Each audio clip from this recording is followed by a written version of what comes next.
Ladies and gentlemen, today we are going today we are going cave diving, all right? And the title of this video actually is Trapped Forever, the unseen footage of the Nutty Putty cave incident. So I'm guessing the dude ended up getting stuck in a cave. You know what? Hey, what can we do? What can we do? We can't do nothing, all right?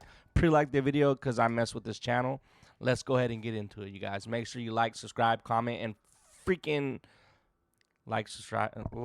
subscribe, and comment. And if you subscribe, turn on the notifications. That's what you're supposed to do, okay? And the original creator will be tagged down below in the description. I appreciate you guys. Let's do it. Come on. Pretty much as wide as I am, double tall.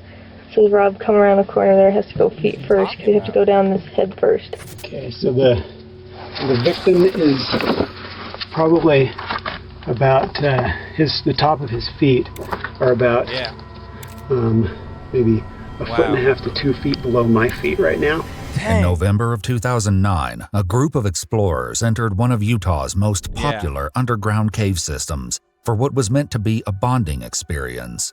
But deep inside the cave's narrow, twisting passages, one tragic mistake triggered a desperate fight for survival. When I see this, I don't understand why people do these types of things to themselves. Like, why on earth are you diving into a cave?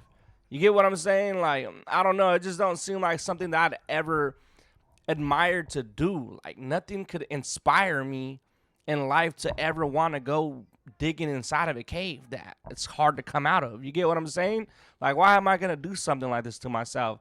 But then again, people live for this type of thing. People live for this type of adrenaline rush.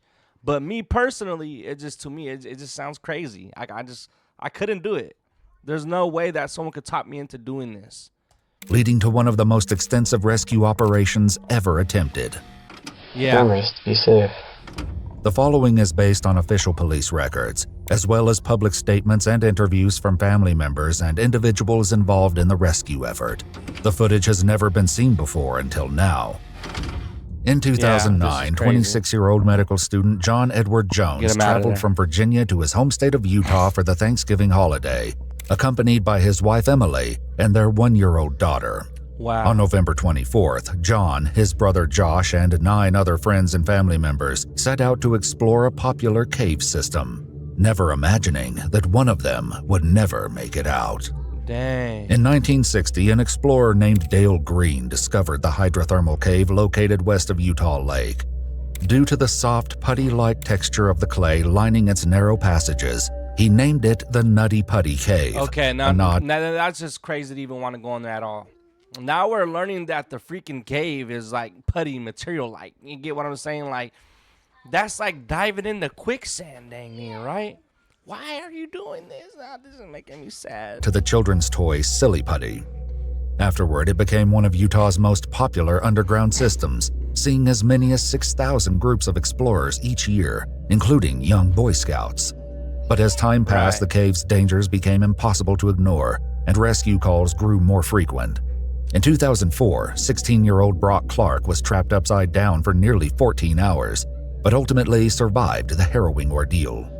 2 years later, the cave entrance was gated off, and new restrictions required permits for entry. Man, if all this was going on and they want to prevent people from going in there, like them putting gates and setting up gates to stop people from going in, that's not going to work. We all know that. We all know what you need to do if you want to stop people from going into these types of caves, right? We're going to get a cement truck. We're going to, you know what I'm saying, get some cement made, and we're going to pour it into the cave. We're going to block the wall off. And then I could even see people going in there with like a freaking hammer and hammering through the cement. People are crazy out here, man. Permit, at least one person in each group was required to have prior caving experience, a measure intended to prevent tragedy. But on November 24th, 2009, as 26-year-old John Jones, his brother, and their friends made their way into the cave system, tragedy was about to unfold. According to police records, it was around 9:30 p.m. when Josh Jones contacted local authorities for help, telling them his brother John had gotten stuck inside the cave. Though Josh and John were both experienced cavers and had been inside Nutty Putty Cave before, a critical mistake had left John trapped in one of the most horrifying situations imaginable. While attempting to navigate a well-mapped section of the cave known as the Birth Canal, Dang. named for its extremely narrow passageway, That John thing took is a wrong deep. turn and entered an unmapped section of tunnel near an area called Ed's Push. John likely believed that if he kept moving forward, he would eventually have enough room to turn around. When he reached a small opening, John crawled headfirst into the sloped passage, not realizing it was a dead end. Horrifically, John slipped into the tunnel and became trapped. According to police record, Nah. Just looking at this is triggering my freaking claustrophobia. I'm super claustrophobic. I don't even know the the correct way to pronounce it. Claustrophobic. This is triggering it very bad. It's giving me PTSD. This dude is freaking like. This looking at this is making me hard. It's making it hard for me to breathe. I can't breathe right now. Okay, like you can even tell by the way I'm talking. This is horrible. the constriction point John passed through was estimated to measure just 10 by 18 inches. John was pinned headfirst at an angle of more than 70 degrees, tilted onto his left side with his left arm trapped beneath him. It was the same area where a teenage boy had been rescued years earlier, but at roughly 6 feet tall and over 200 pounds, John would be far more difficult to free. By the time emergency crews arrived, he'd already been trapped for nearly an hour, and time was not on their side. The first rescue team to descend into the cave reached John at 12:38 a.m. on November 25th, nearly 4 hours after he first became stuck. John appeared to be in good condition, and to their knowledge had sustained no physical trauma. However, the only part of John that rescuers could see or access were his feet and part of his calves. The ceiling was so low that any attempt to raise John meant his feet would hit the ceiling after lifting him only a few inches. Dang. Rescue teams worked tirelessly through the night, staying by John's side and talking to him to keep him calm. But as the hours dragged on, little progress was made in freeing him, and time was quickly running out. The prolonged inverted position John was trapped in was placing extreme strain on his body. As confidence in his rescue began to wane, exhausted search and rescue teams requested more personnel and resources. After nearly 12 to 13 hours of failed rescue attempts, cave explorer Brandon Kowalis received a call alerting him that a rescue operation was underway. Brandon, a cartographer who mapped much of the Nutty Putty cave system, was part of a volunteer group called Utah Cave Rescue. By the time Brandon and the rest of the volunteer team arrived, rescuers were attempting to pull John free using a 4-to-1 pulley system. These efforts were captured in a series of videos recorded by the rescue team. Okay, one of these. Man, they got video. There's this slot here. Okay, Now, this is pretty sad, much man. as wide as I am, double tall. So the Rob come around the corner there, has to go feet first, because you have to go down this head first. This is damn near like you're stuck in there, and it's like you're lucky if you get out of this. Like there's no like imagine the patience you'd have to have in the back of your mind. You're knowing that you possibly might not make it out of this. Like this might be your last day to be alive, and I hope this is what people like that end up in situations like this. I hope this is like the number one thing in life that they love to do whenever they lose their lives and stuff like this. Like, and I'm saying not like rock climbing. You get what I'm saying? When people go like deep sea diving, like things like that. Like that's like a passion of something you love to do, right? So it's like, hopefully this guy, if he does end up going out, he died doing something that he loves doing. That's very important, right? This comes around a corner to your right and down. And after that, it slopes off and to the left, which is where John is. So we've got one line going to Rob, another line to John. This comes up this way, up to a town. But the cave's layout created a major problem. Several twists and turns separated John from the nearest chamber that was large enough for rescuers to stand, and every bend created a friction point. Even with pulleys in place, the rope tightened against rocks and corners so severely that the haul system became ineffective. But the worst setback was still to come. Attention on him. When you look at this, you know, like darn well that the fire department is not going to go down there. And when you see a situation like this happen, the first thing you're going to think of is the fire department, right? Like the fire department is going to come and save you. Now they got to like gather up some professionals like that, people that know how to actually dive into these caves. And being at that, this cave is dangerous, right? It's like called the Putty cave or something like that, right? So where are they gonna find people that are willing to go in there to save this man, and they have to be experienced with doing this type of thing?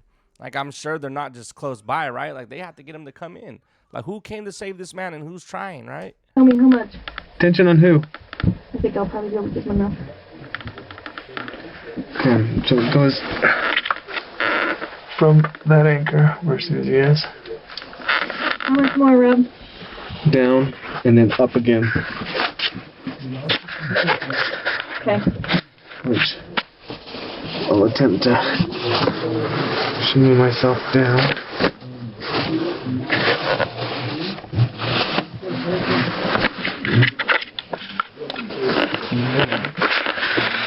There you go.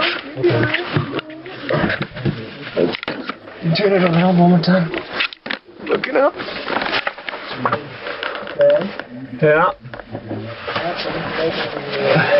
Hold on a sec. Okay. So out of that. And then the rope continues up that way. Oh, and then turn around. So, hold on, take a video. So, to a redirect there. There's a redirect right there. Respect to the Up dudes that are there. helping this guy out. Yeah, it goes up to Russell. Okay.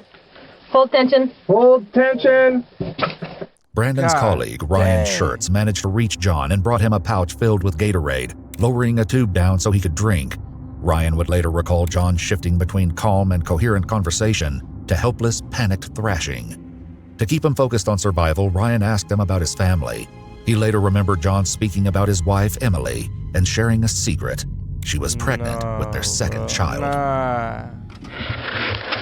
There's this anchor here. It's making me think like, bro, like, I know you're doing what you love to do, right? Am I wrong for saying it's somewhat selfish to put yourself in predicaments where you could possibly lose your life, right? Like, I know you're doing something you love to do, but it's like, can you compare it to someone that is an addict and is doing drugs and could possibly lose their life and they have a family? You get what I'm saying? Like, you're being selfish in a way to where, like, if you go and you're gone, your family's going to have to be alone. I don't know. I kind of feel like it's a selfish thing to do, to put yourself in a situation, in a predicament where you could possibly lose your life. Like the predicament that he's in now, and he has a child on the way, and then he has a child with the woman, you know? And like, and I'm saying that because I've been in situations like that myself, you know? Like, I've had a family, and I had an addiction, you know? And I've almost lost my life a few times. I was being selfish. But I don't know if that compares to the same thing, you know? They try, like, they say that all sins are equal, but there's some sins that people do that just make me think that. Like, it makes me question these type of things, right? Like, how can all sins be equal when there's freaking, like, straight, dirty, crazy people in this world? I don't know how I'm getting to this part, what led me to talking about this, but you guys know. Like, I guess. I don't know. Let's finish. That's bolted in. It comes down here. Got one line attaching to Rob there. This is the line to the to John. Goes around the corner and then down. Continue. To your Sorry, left. girls. Let me finish this. By 3 p.m., John had been trapped for 18 hours, and the angle was unforgiving. Gravity was likely forcing blood into his head and placing immense strain on his heart and lungs. Oh, Rescuers who were keeping John company described him as fading in and out of consciousness, reporting that he had begun to talk about seeing angels and demons around him. What? His family described John, a devout member of the Church of Jesus Christ of Can you imagine that? Like, seeing angels and demons? Latter-day Saints, as a man of unwavering faith. According to police records, the family, including John's wife, remained outside as the rescue efforts went on. Dang. Arrangements were made to allow communication between John and his wife. This cave actually looks very deep. So the entrance is right here. Like, you're crawling all through this, and then you're going down through here. It's like, I don't know. It's just hard for me to understand. I don't know why. It's hard for me to understand what people gain out of doing this. The experience, of course. But, I mean, there's nothing down there, right? I'm sorry. Like, I'm not trying to like talk down on this. You know, it's like people have love for doing this, but it don't make sense to me when people do these types of things, go cave diving. But then again, like, I've done things in my life that don't make sense either. All right, we all do this as humans. It's like there's nothing there. Like, if anything's down in the earth, down below, there's gonna be hell, and if anything's up above, then it's gonna be heaven. Emily, as it seemed that when John heard her voice, he would try to help himself get out of the cave. Efforts to free him depended largely on his ability to help maneuver his own body out of the fissure. If he lost consciousness and could no longer assist, any real hope of getting him out would be lost. Okay. He didn't say anything yet. You want to take your light and explain the system, how it keeps going? Yeah? Tension on Rob. More tension on Rob. Okay. So we have we need both. an anchor here. You know what this we're using for a redirect. You don't want. You just give me the process, is that right? I do. Inlet 4-to-1 system right above me, right here. Oh, I'm sorry. That's 3-to-1 system for hauling. Yeah, it looks super creepy down there. We got beers with that system. And then we're going to rig another system for hauling Rob out. You can actually, stay high, stay high. We've got Brian up there. You want to attach through this? Taking care of things on Rob's line. Either there or here. Oh, that one right there, I guess, is what we're We have enough pulleys to It can go with a 5-1 too, but rubbing The other process? on the rock. At 4 p.m., after almost 19 hours trapped in the crevice, rescue teams reported that John had been moved a couple of feet with the aid of the 4-to-1 rope system. Finally, Ryan was able to see through a crack and give John eye contact with another human for the first time in nearly a full day. Damn. But without warning, the equipment catastrophically failed. 2 cords tied around a rock formation suddenly snapped, sending a steel carabiner flying loose and striking rescuer Ryan Schertz in the face, temporarily knocking him unconscious. Oh, At the like what type of crazy stuff is that, man? Like, that almost seems as if the demons are actually in there trying to make them fail from saving In a him. moment, John slipped back into the crevice, undoing hours of effort. Dang. Due to Ryan's injury, he was forced to leave the cave, though rescue attempts continued on. Eventually, Brandon Kowalis headed down to make contact with John. Okay, recording again. Brandon going down through another one of the holes. This is one of the wider spots. If you want to turn to steel shots, you can take steel shots too. I figure we'll take some still shots to the patient. You can take stills on the way out. I'll take some still shots to him. Like, they gotta remain super Yeah, calm in these it's dark. situations. Super calm. Okay, if you notice, crack goes down. He has to make his way up Wow. through an arrow. Let's get this man I out of can there, yeah. do my light. It helped. Come and shut it off. Whoops. I just gotta get it aimed so it doesn't aim at the camera, it aims above it. This is going up about 45 degrees. 45 degrees up. We're still quite a ways from the patient. Try to get the light. You see the air hose is going through. I'm gonna stop the camera for a sec so I can get up. Okay, Brandon leading the way going in. We're starting to get Your shoulder. tighter. We still have about 25, 30 feet to go from here. We already have a little battery showing. We got low battery? Yeah, I'll switch it out right now. Yeah, might as well just come up and switch it out. You can have him shut off the air compressor. Alright, Double A's. we got 26 minutes and 40 seconds to film. Though John had entered the crevice head first, leaving his feet and calves exposed, Brandon went down feet first, his legs eventually making contact with John's. Okay, so the victim is probably about the top of his feet are about maybe 1.5 to 2 feet below my feet right now, and So you're standing straight up right now, right? I'm laying standing. It's pretty steep here. It's like maybe 60 or 70 degrees. But yeah, to get through, we would have to probably take this whole chunk off right here, which is I'll back up and show him where. which is really thick. See, my legs So right barely here. fit through this where he came through, and this is where they've drilled out more. And the space that you have to drill See my from foot right here. is It's like, dude, it's so small in there. I don't understand why you would attempt to even go in there like head first when there's nothing on the other side, right? My foot's bigger than the hole. Yeah.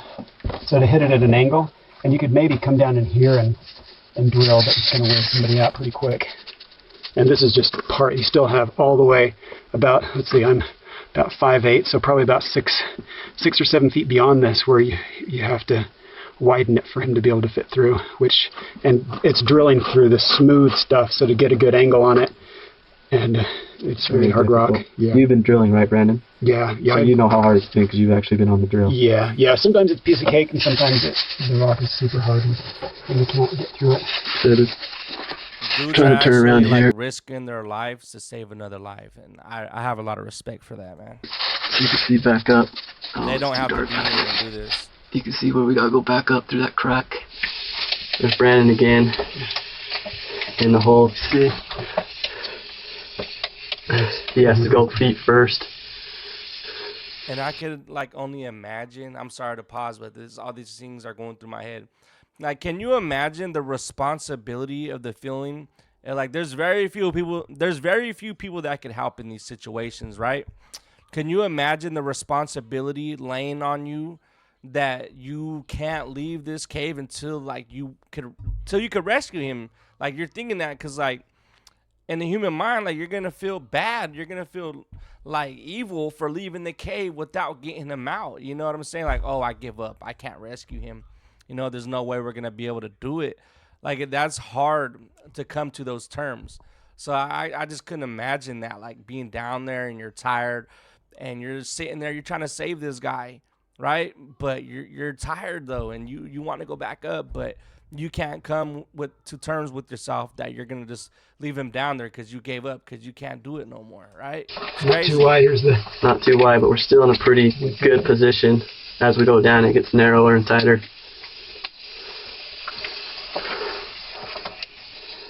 I'll stop until we make progress. Once the drill arrived, Brandon, along with 2 other rescue team members, spent about an hour and a half chipping away in an effort to widen the passage. But due to the angle, the effort was slow going. Okay, I am flat on my back, closest wall. I tilt the camera down. You can see this is where we widened out. We took out from here to right about here, so about maybe 5 inches here, and then a section here. And this was soft, and this was pretty hard to knock off, but this was soft and fairly easy to drill through. And this is the easiest place to drill. From here, it just gets about 10 times harder. So that's the easiest place to drill. They knocked off quite a bit right 5 there. 5 inches in about an hour and a half. 5 inches in about an hour and a half. Where it's easy to get to. And that's the easiest place to get to. It just gets worse from there. And we're still a little ways from the feet of the patient. Mm-hmm. I'll go. Brandon's going to position himself because you have to go down only one way. From here, I'll pass the camera to him if he wants. He'll be able to use it down there. It keeps my side. Remember, just to be safe. Brandon was able to stabilize himself by jamming his body into a narrower section of the crack, allowing him to speak with John. But once he introduced himself, he received no response. According to his account of events, Brandon was able to tap John on the leg and could hear him breathing a deep, gurgling breath, as though his lungs were filling with fluid. Then John began making frantic small kicks with his feet, but after a second, he stopped. According to Brandon, this was likely the moment that 26-year-old John Jones passed away. Man. After 27 hours trapped upside down, the strain on his body was simply too much. A paramedic would later crawl through the treacherous tunnels and claustrophobic passageways to confirm his death. 4 minutes to midnight at 11:56 p.m. on November 25, 2009, John was pronounced deceased. Following this tragic confirmation, Dude, that's authorities so determined it was sad. best to leave John's body in the cave, rather than risk more lives in an attempt to recover him. While the decision was not well received, John's family ultimately decided they were at peace with leaving John's body inside, as long as the cave would be permanently closed. On December 1, 2009, explosives were placed in the cave and detonated, causing a collapse of the main passageway leading to the body of John Jones. The following day, the same personnel returned and cemented the opening of Nutty Putty Cave, sealing it from the public. According to his family, John was in his second year of medical school at the University of Virginia in Charlottesville. He planned and was working toward becoming a pediatric cardiologist. Following the cave's closure, the family mounted a memorial plaque which reads, "Our beloved John passed away at this site. He was a loving father, a kind husband, a loyal son, and a true and cherished friend. We miss you and love you always." A second plaque placed by the family thanks and honors the rescuers who worked tirelessly to free John. The final line reads, "We invite all who visit John's final resting place to enjoy and respect this sacred space." Damn, man, that's freaking sad. It's crazy. It's scary. I don't think I could ever go cave diving like I said, but like if they would have just did this before, just cement it off, you know, this dude could have possibly been alive still, but he was probably gonna be cave diving regardless, you know. But this could have been prevented, but it happened and it's already done and it's dealt with. You know, rest in peace to this man. And respect to all the dudes that tried to help him get out of this situation. You know, it's wild. All right. But I think this is gonna wrap this video up. I'm shocked. I am completely shocked. All right. I appreciate you guys for watching. Please like the video, comment, subscribe, turn on the notification bell if you do decide to subscribe, so you can check out more of my reactions. Okay. Yeah, and the original video will be tagged down below in the description. Peace out, you guys. Take care of yourselves, okay? Love yourselves. Goodbye.